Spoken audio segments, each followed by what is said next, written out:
Sir, भाषा से मन बनता भी है और प्रदर्शित भी होता है। बचपन से ही कुछ मुहावरे, जुमले इतने ज़्यादा सुने कि अब वो भीतर की धारणा बन गए हैं। मैं चाहता हूँ कि आप इन पर कुछ बोलें। फिर इन्होंने कुछ उदाहरण दिए हैं और कह रहे हैं इसी तरह के कई अन्य मुहावरे और लोकोक्तियाँ हैं। बचपन से ही हमें इनके द्वारा संस्कारित कर दिया जाता है। कुछ कहिए। तो इन्होंने फिर उनके उदाहरण दिए हैं। पहला, आइए अपना ही घर समझिए। दूसरा, बी पॉजिटिव। तीसरा, भगवान पे भरोसा रखो। चौथा, दुनिया ऐसे ही चलती है। फिर, सीखो डूब के। फिर, ऊपर वाला जो करता है सही ही करता है। अब जान तो तुम खुद ही रहे हो कि ये सब बातें कैसी हैं। मेरे मुंह से लेकिन सुनना चाहते हो।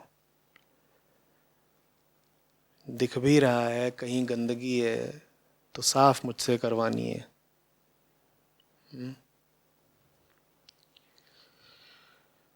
चलो भाई, झाड़ू लगाते हैं।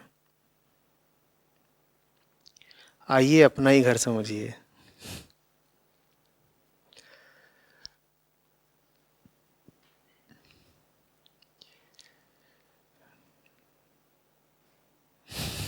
कहाँ से शुरू करूं? जो कह रहे हैं कि आइए इसे अपना ही घर समझिए, वो खुद बड़े बेघर हैं। तुम दूसरे को क्या बता रहे हो कि मेरे घर को अपना घर समझो? तुम्हारे पास ही कहाँ घर है? तो पहला झूठ तो ये कि तुम दूसरे को कह रहे हो मेरे घर को अपना समझो, जबकि तुम ही बेघर हो।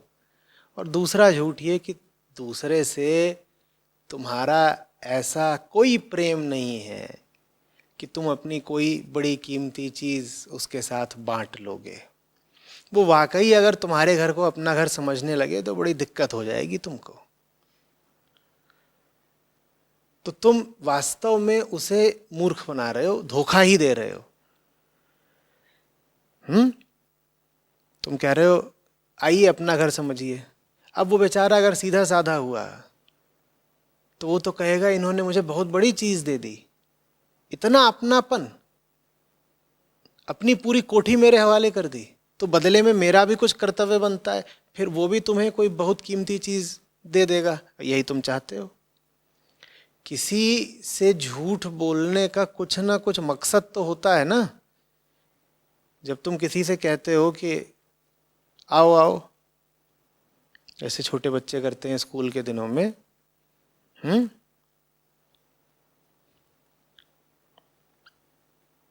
मेरी माता जी को बड़ा शौक था, बढ़िया वाला टिफिन तैयार करके दिया करें मुझे। उनको बड़ा डर रहा करे कि किसी भी कीमत पे ये जो स्कूल की कैंटीन में सामग्री मिलती है, समोसे वगैरह, ये खा न ले।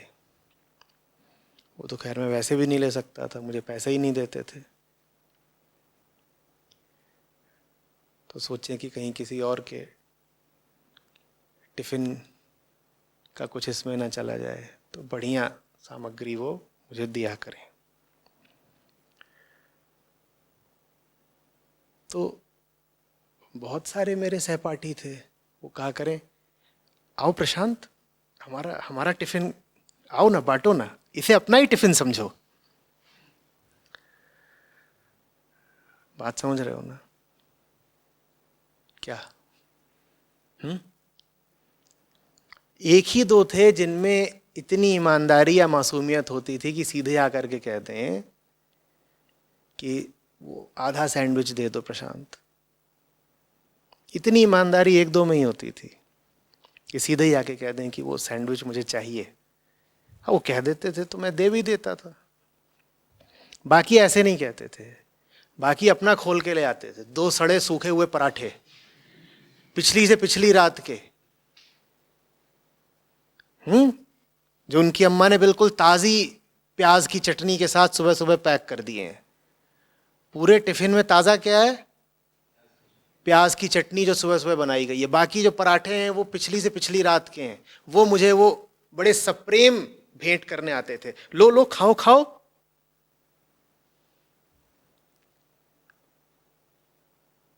अरे सीधे कह दो तुम्हें मेरा चाहिए ना, ये क्यों कह रहे हो मेरे टिफिन को अपना ही टिफिन समझो?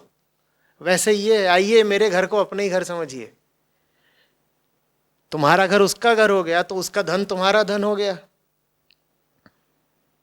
और बात और दूर तक भी जा सकती है, कल्पना उड़ा लो।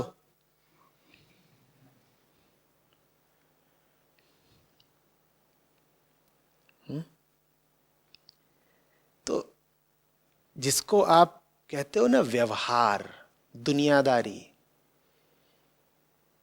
ये दुनियादारी ही इतनी सड़ी हुई चीज है कि किसी ने ग्रंथ का पाठ ना किया हो, गुरु की संगत ना की हो, तो भी उसे संसार से विरक्ति तो सांसारिकता देखकर ही हो जाए।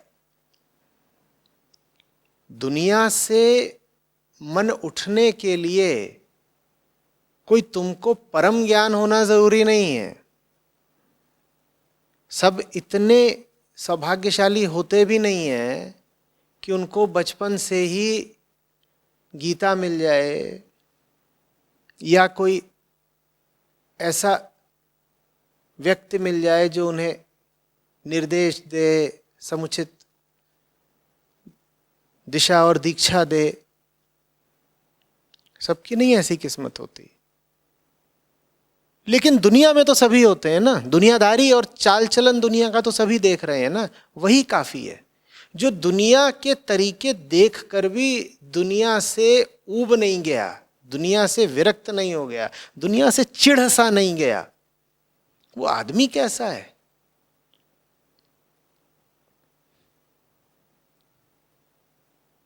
आदमी कैसा है?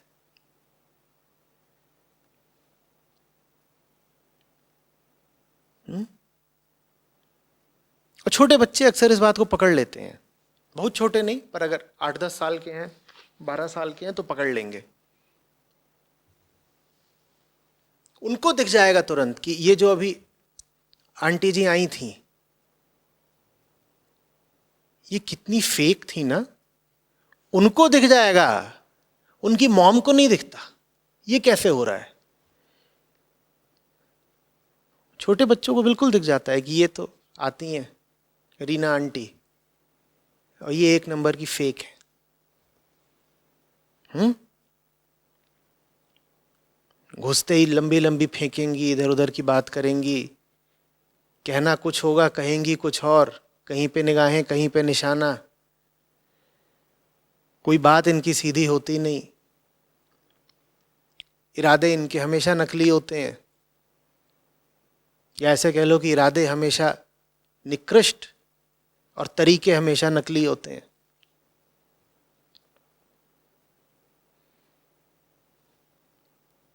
ये देखकर एक 12-14 साल का बच्चा या बच्ची भी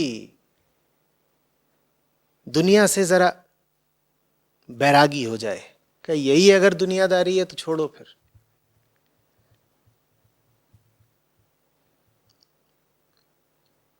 आइए अपना ही घर समझिए।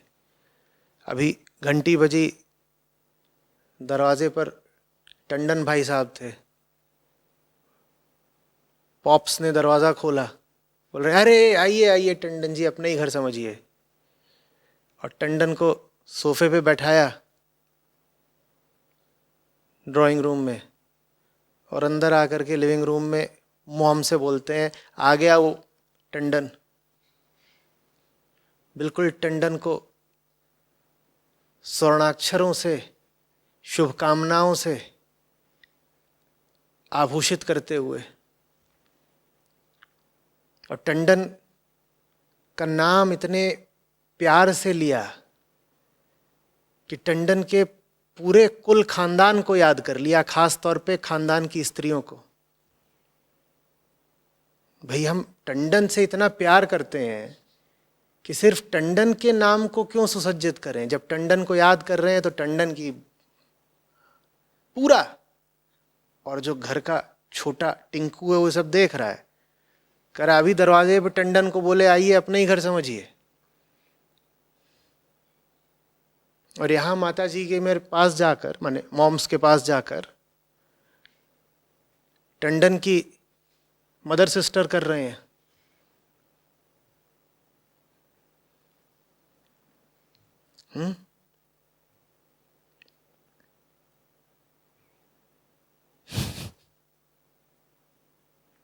मैं क्या बोलूं, तुमने इतनी लंबी सूची दे दी है, कुछ अच्छा बुलवाओ यार। क्यों मेरा भी मन दूषित और मुंह गंदा करते हो। Be positive so that you can suck a little more from this world, right? Be positive. क्या बी पॉजिटिव माने रिमेन होपफुल, उम्मीदें बुलंद रखो। उम्मीद है किस बात की? तुम्हें सच्चाई की उम्मीद है, तुम्हें मुक्ति की उम्मीद है, तुम्हें सच्चे प्यार की उम्मीद है, तुम्हें उम्मीद है कि कोई तुम्हें तुम्हारे झूठे सपनों से झंझोड़ के जगा देगा। ये हैं तुम्हारी उम्मीदें। पॉजिटिविटी का मतलब यही होता है ना कि दिल मत छोटा करो, हार मत मानो, निराश मत हो जाओ। तुम्हारे साथ अभी वो घटना घटेगी जिसका तुम्हें इंतजार है। बालक, तेरी मनोकामनाएं पूरी होंगी। यही है ना बी पॉजिटिव का मतलब। इसमें ये तो कभी पूछा ही नहीं जाता कि तेरी मनोकामना है कौन सी बालक। ये बात बहुत गुप्त दबा के रखी जाती है, क्योंकि बालक की मनोकामना अगर शब्दों में प्रकट हो गई तो बड़ी गड़बड़ हो जाएगी। कि बालक की मनोकामना तो ये है कि पूरी दुनिया को वो भोग डाले, जो हो नहीं सकता। इसीलिए बार बार बालक को फिर नीचे से गैस मारनी पड़ती है बी पॉजिटिव। अगर पूरी दुनिया को इतना ज्यादा इस पॉजिटिव विटामिन की जरूरत पड़ती है, इतना पंप लगाना पड़ता है, तो इसका मतलब यही है ना कि तुम जो चाह रहे हो वो हो रहा नहीं होता है। तभी बार बार फिर आकर के तुम्हारा उत्साहवर्धन करना पड़ता है। तुमसे कहा जाता है कि नहीं नहीं, हार मत मानिए, मैदान मत छोड़िए। वजह तो समझो ना, तुम जो चाह रहे हो वो चीज ही ऐसी है कि पूरी हो नहीं सकती। और पूरी हो रही हो अगर, तो भगवान न करे कि पूरी हो। तुम जो मांग रहे हो अगर वो हो गया तो तुम्हारा ही नहीं पूरी दुनिया का अनिष्ट है।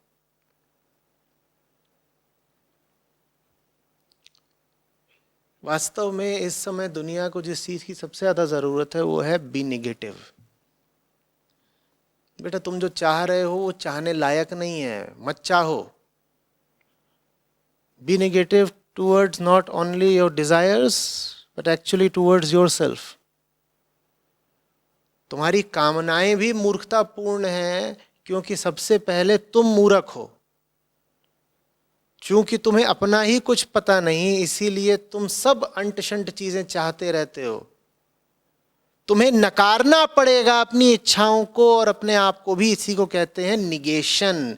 इसीलिए बी निगेटिव। पर तुम पाते ही नहीं कि कोई किसी को बोल रहा हो कि बी निगेटिव।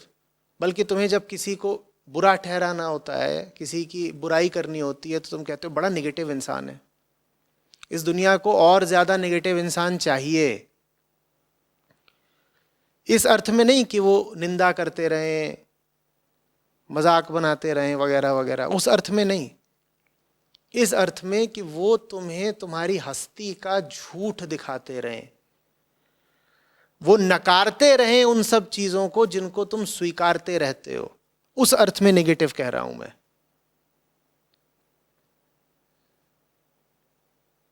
बात समझ रहे हो?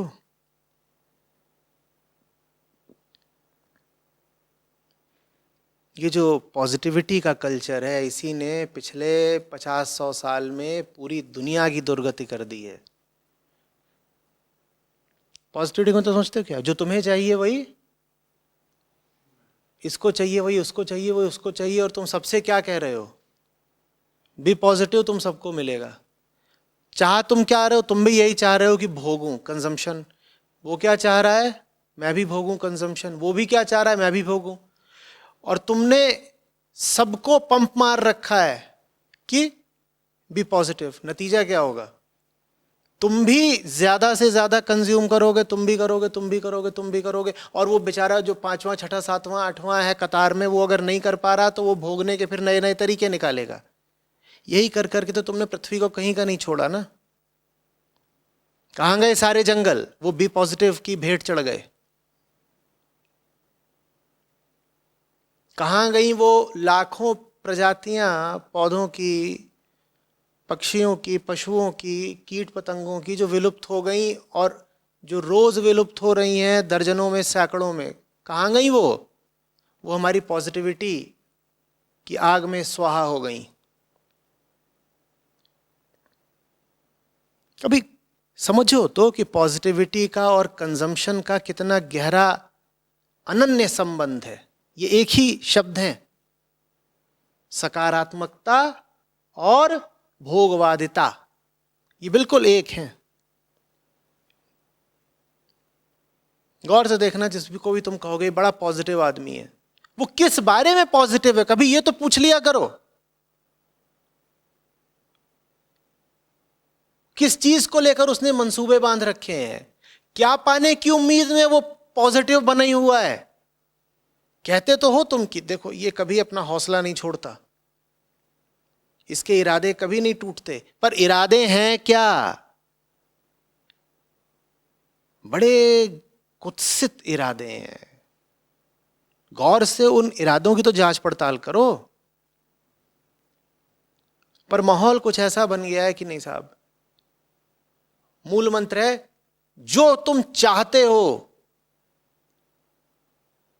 उसको पाने के लिए जी जान से डूब जाओ, और पाए बिना छोड़ मत देना।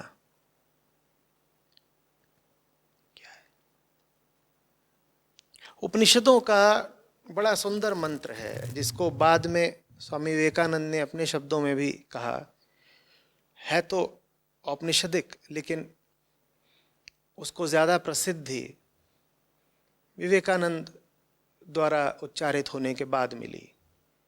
मंत्र कहता है, उठो,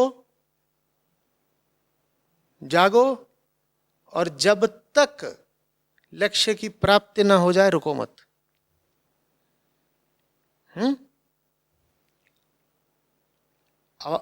इस बात को इस्तेमाल किया जाता है ये बताने के लिए कि तुम्हें अपने लक्ष्य की ओर लगे रहना चाहिए।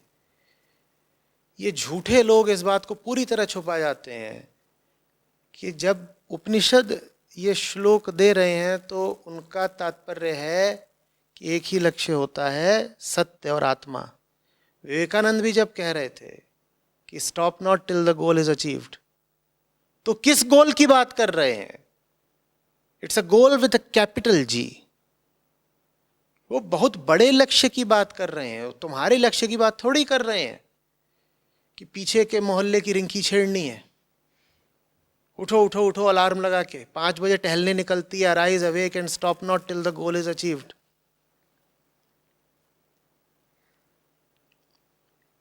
तुम्हारे लक्ष्य इससे कुछ बढ़ के होते हैं, तुम कहोगे नहीं हम तो नहीं छेड़ते। अरे भाई, इसी का कुछ ज्यादा संस्कारित काम तुम कर रहे हो और उससे अलग तो नहीं कुछ कर रहे ना। काम तो भोग का ही है। वो जो 16-18 साल का लौंडा रिंकी छेड़ने जाता है, उसके 46 साल के बापूजी हैं, वो कंपनी में जा करके किसी तरीके से अपनी तनख्वाह और मुनाफा बढ़ाने की कोशिश कर रहे हैं। काम तो दोनों हवस का ही कर रहे हैं ना, बाप और पूत।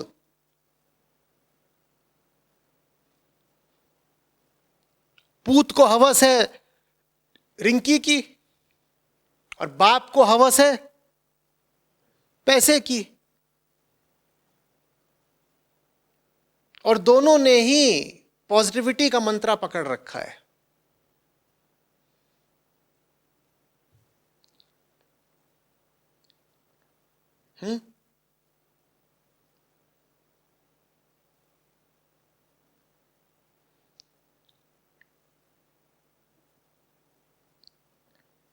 वैसे ही नौकरियों की तैयारी करने वाले सब परीक्षार्थी होते हैं, उनके छोटे से कमरे होंगे, कहीं रह रहे होंगे, उनके पास जाओ तो उनकी जो स्टडी टेबल होती है उसमें उन्होंने सामने इसी तरह से पॉजिटिविटी के बहुत सारे पोस्टर, मंत्र, नुस्खे चिपका रखे होते हैं।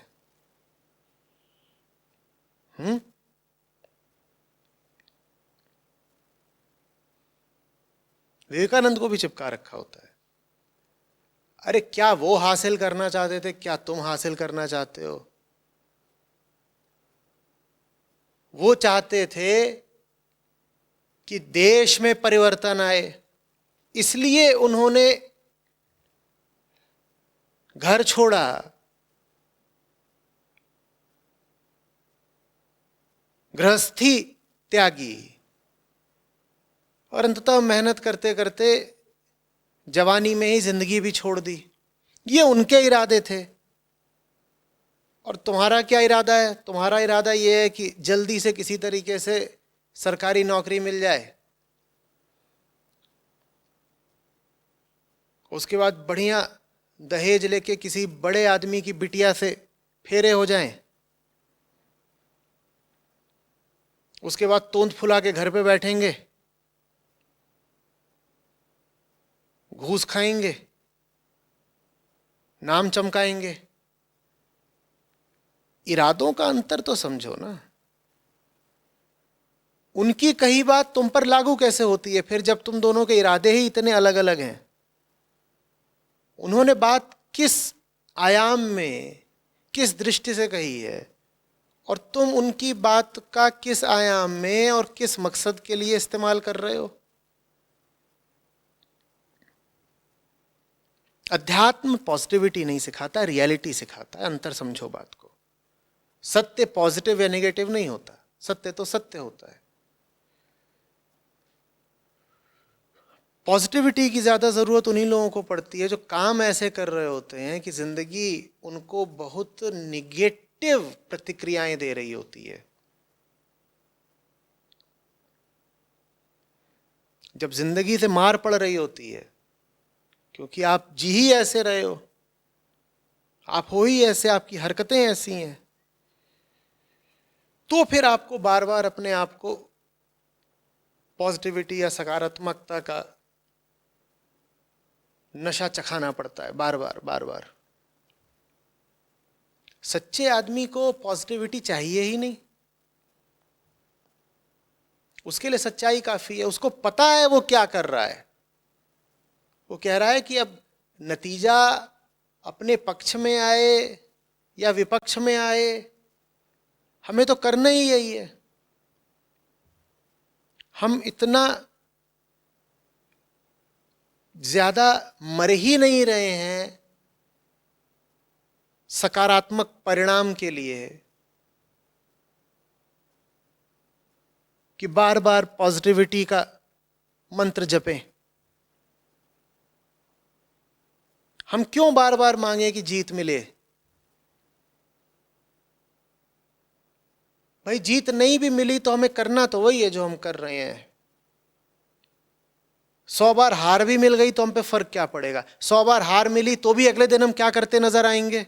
वही जो आज कर रहे हैं। और 100 बार जीत भी मिल गई तो हम अगले दिन क्या करते नजर आएंगे? वही जो आज कर रहे हैं। तो हमें नहीं चाहिए पॉजिटिविटी। हाँ, जीत मिल जाए तो अच्छा तो लगता ही है, हार कौन चाहता है? तो हार मिल जाएगी तो अगले दिन करेंगे वही जो आज कर रहे हैं, थोड़ा मुंह लटका के कर लेंगे। जीत मिल गई तो भी करेंगे वही जो आज कर रहे हैं, थोड़ा सा खीस निपोड़ के कर लेंगे, दांत दिखा रहे होंगे। पर चाहे मुंह चह कराओ और चाहे मुंह लटका हुआ हो, काम तो वही करना है ना जो कर रहे हैं।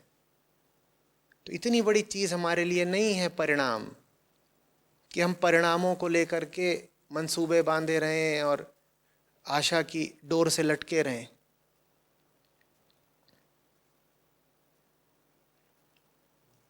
सारी पॉजिटिविटी रिजल्ट सेंट्रिक ही होती है ना, इसलिए कह रहा हूं। जिसको तुम सकारात्मकता कहते हो यही कहती है ना कि बेटा लगे रहो, एक ना एक दिन परिणाम तुम्हारी इच्छा के मुताबिक आएगा, यही कहती है ना। जो आदमी जिंदगी में सही जी रहा है वो परिणामों पर इतना आश्रित नहीं होता। हाँ, काम कर रहा है वो तो इसीलिए कर रहा है कि अच्छे परिणाम निकले, अपेक्षित परिणाम निकले, अपेक्षाएं वो भी रखता है, लेकिन अपेक्षाएं टूट भी गई तो वो नहीं टूट जाता। वो कहेगा ठीक है, उम्मीदें थी, काम करता है आदमी तो उम्मीदें रखता है, उम्मीदें टूटी हैं, हम नहीं टूट गए। दूसरी बात, काम हमने ऐसा करा ही नहीं है कि अंजाम सही ना आए तो काम टूट जाए। अंजाम कैसा आएगा ये तो बहुत हद तक संयोग की बात है। हमारा धर्म है सही काम चुनना, डूब के करना। अंजाम तो बहुत सारे कारणों पर निर्भर करता है जिन पर हमारा कोई बस नहीं। हमें क्या पता जो हुआ क्यों हुआ। अपनी ओर से हमने कोई कसर नहीं रखी, वो हमारी निजी ईमानदारी की बात है। हमने कोई खोट बेईमानी नहीं रखी। उसके बाद भी अगर काम नहीं बना तो कोई बात नहीं। लड़ाई में हमारी ओर से कोई चूक नहीं थी, न हमारे इरादों में कमी थी न शौर्य में। उसके बाद भी दुश्मन हावी पड़ गया तो संयोग की बात है। संसाधन बहुत थे भाई उसके पास, फौज बड़ी रही होगी, कई कारण हो सकते हैं।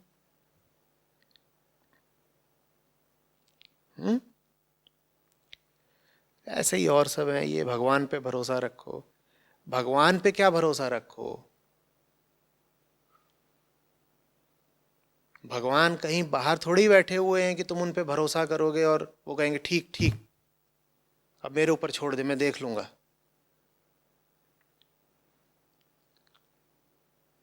अध्यात्म की, वेदांत की सीख ही यही है कि भगवान कहीं बाहर नहीं है और भगवान ने तुम्हें देने के बाद कुछ बचा के नहीं रखा है। भगवान ने अपने आप को ही नहीं बचा कर रखा तुमको बनाने के बाद। अपने पास वो क्या बचा कर रखेंगे जब उन्होंने स्वयं को ही नहीं बचा कर रखा। तो कहां गए भगवान तुम्हें बनाने के बाद? बहुत मोटे तौर पे बता रहा हूं, अभी मैं उसी मान्यता के मुताबिक कह रहा हूं जिसमें कहा जाता है कि भगवान ने हमें रचा, दुनिया बनाई वगैरह वगैरह। तो उसी मान्यता को आधार बना के समझा रहा हूं। तो भगवान ने तुम्हें बनाया, उसके बाद उन्होंने अपने आप को भी नहीं बचाया। वो बचे ही नहीं, तुम उन पे भरोसा कैसे रखोगे? कोई है ही नहीं जिस पे भरोसा आप तुम रख सको। भगवान कहाँ गए फिर तुमको बना के? वो तुम्ही में स्थापित हो गए हैं। तुम्हारे भीतर दो हैं, तुम हो और भगवान है। तुम्हारे भीतर तुम हो और भगवान है।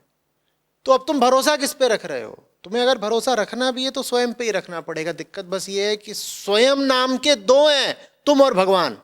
किस पे भरोसा रख रहे हो? ये संपूर्ण अध्यात्म की सीख है, मूल सिद्धांत है। बाहर कोई है ही नहीं जिस पे तुम भरोसा रख सकते हो। सच भी तुम्हारे ही भीतर है और झूठ भी तुम्हारे ही भीतर है। हां, तुम्हारा ज्यादा भरोसा अक्सर झूठ पर ही रहता है। तुम झूठ के ही पुतले हो। सच तो भीतर बस एक बिंदु जितना है और झूठ बाकी पूरे आकार और शरीर और विस्तार जितना है।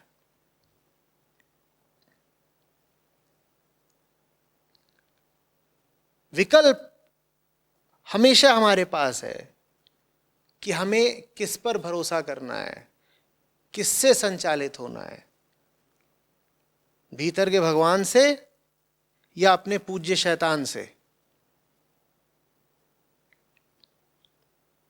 जानते हो शैतान की निशानी क्या है? वो बाहर के किसी भगवान को पूजता है। वो ये मानेगा ही नहीं कि भगवान अंदर ही है, भीतर ही है, पड़ोस में ही है। वो कहेगा अंदर तो मैं ही मैं हूं। उसको ये बात कहने में विशेष सुख मिलता है, क्योंकि ये बात कहने में उसे सत्ता मिलती है। वो कहता है भीतर तो मैं ही मैं हूं, माने भीतर मेरा राज्य है, एक छत्र। भगवान कहाँ है? आसमान में है, मंदिर में है, कहीं बाहर है, तीर्थ स्थान पे है, हिमालय के ऊपर है, वहां कहीं भगवान होगा। भीतर थोड़े ही है भगवान। क्योंकि ये बात बहुत जिम्मेदारी की और बहुत कष्ट की है अगर मान ली जाए कि भगवान भीतर ही है।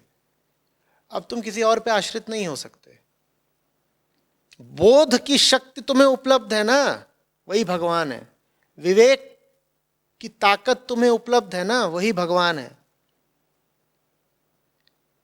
और भगवान अगर भीतर नहीं है तो फिर कहीं नहीं है। जिसको भीतर नहीं भगवान समझ में आते, वो इधर उधर ढूंढता रहे, उसे कुछ नहीं मिलेगा। ये काम शैतान का है, भगवान को बाहर ढूंढना।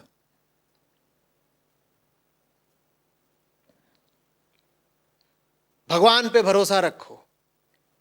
काम तुमने सारे शैतान के किए और अब कह रहे हो भगवान पे भरोसा रखो। भगवान पे भरोसा ऐसे नहीं रखा जाता कि गलत काम करके चाह रहे हो सही अंजाम आ जाए। जब सारे घटिया काम हम कर लेते हैं और उन घटिया कामों के घटिया अंजाम हमें धमकियां देने लगते हैं, उन घटिया अंजामों की डरावनी आहटें हमें सुनाई देने लगती हैं, वो आ रहे हैं हमारे तरफ अब अंजाम गला पकड़ने के लिए, तो फिर हम अपने आप को सांत्वना देते हैं, कहते हैं भगवान पे भरोसा रखो।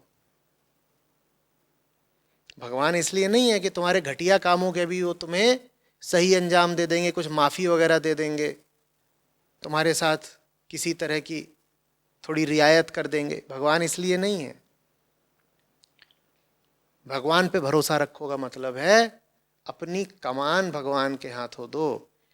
ये नहीं कि कमान दे रखी है शैतान के हाथ और परिणाम मांग रहे हैं भगवान से, जो कि ज्यादातर लोगों का करना है। मजे लेने हैं जब, तो मालिक कौन है? शैतान। शैतान माने अहम, शैतान माने भीतर जो माया बैठी हुई है, अहंकार, उसी को शैतान कहते हैं।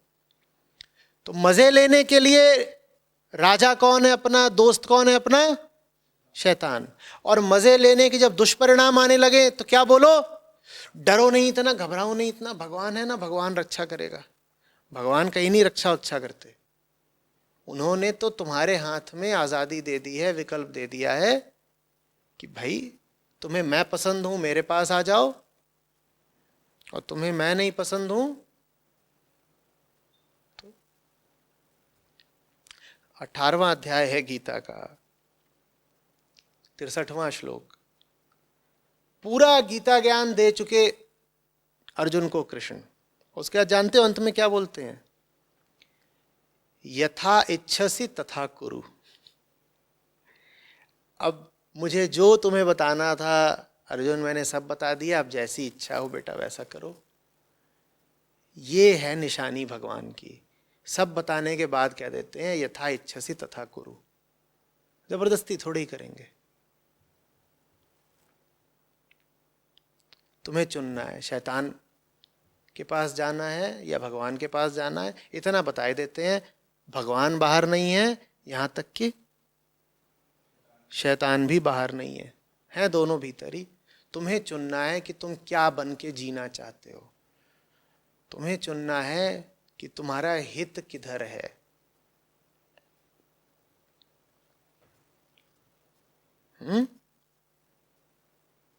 यथा इच्छसि तथा कुरु।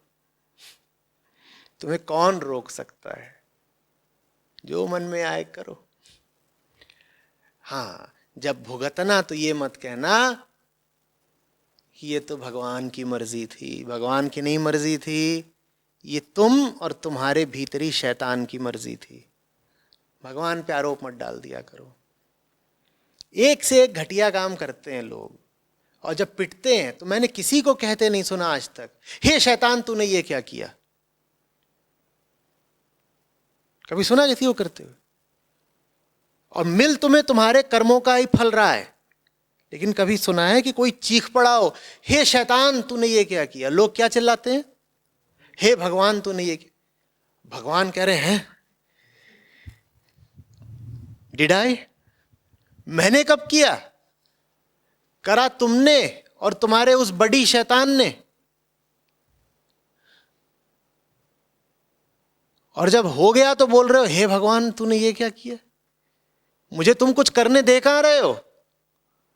क्योंकि मैं तो बेटा तुम्हारी इजाजत का भूखा हूं। भगवान भी तभी कुछ करेंगे जब उन्हें तुम इजाजत दोगे, नहीं तो वो भी कुछ नहीं करेंगे। वो भी तुम्हारी इच्छा की प्रतीक्षा करते रहेंगे। यथा इच्छसि तथा कुरु।